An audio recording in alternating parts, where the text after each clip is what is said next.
Hello Chattanooga, here's a quick look at today's top stories. First of all, a 30-year-old man is in critical condition after he fell about 50 feet while hiking on Lookout Mountain. He climbed about halfway up a 70-foot cliff at Sunset Rock before he fell onto a ledge. It took rescue crews several hours to get him off the trail and fly him to Erlanger. Veterinarians say local cat owners need to be aware of a new disease that can't be treated, is almost 100% fatal, and might be becoming more common in the area. Cats can get the disease, called Cytauxzoonosis, from ticks that have fed on a bobcat. The cats then develop fevers up to 106 degrees before dying. In the past, the disease has been considered pretty rare, but local vets believe they've seen an increase over the past 2 years. Now, the disease won't spread from one infected cat to another, but they say the only way to protect pets is by keeping them indoors. Once the tick is on your cat, it's usually always too late. Chattanooga's 80-year-old Joel W. Solomon Federal Building is in drastic need of being replaced. Officials say ceilings leak, the basement floods, rats are rampant, there aren't enough courtrooms to meet federal standards, and the ones there are too small to begin with. Add to that a number of security problems, and it's no wonder officials are asking for a new building. Judges and court officials are meeting this week with Representative Chuck Fleischman to make their case for a new courthouse here. But Fleischman has been reluctant to push for major building projects, and President Obama's budget for next year doesn't include any funding for new courthouses. Records show Chattanooga was put on a 5-year plan for a new courthouse back in 1999. Even now, Chattanooga is 11th in line for a new federal courthouse, which could cost nearly $150 million. It'll be at least 4 years before any money could be available even to identify a building site. TVA is now offering buyouts to staff in an attempt to cut expenses. The utility has nearly 10,000 staff and contractor workers in the Chattanooga area, and it's offering thousands of its employees the option to voluntarily retire or resign over the next several months. Many employees are being offered 1 week's pay and severance for every year of employment. Guards at Hays State Prison in Tryon, Georgia are resigning at a rate not seen since inmates attacked 2 guards 18 months ago.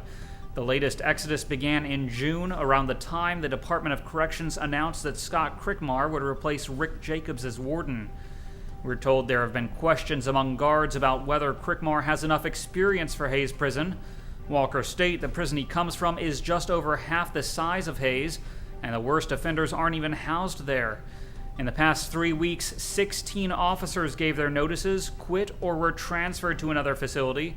Some guards say they fear the worst when the partial lockdown at the prison is finally lifted. Even though guards now have stab-proof vests and have gone through pepper spray training, they say inmates are making threats and that administrators aren't concerned enough about guards' safety. A Chattanooga police officer shot a man he said tried to run him over on Saturday. Police say 24-year-old LeBron Brown was shot in the arm when he tried to run over Officer Nathan Rogers on Elmwood Drive. Rogers, who was uninjured, has been placed on administrative leave during the investigation.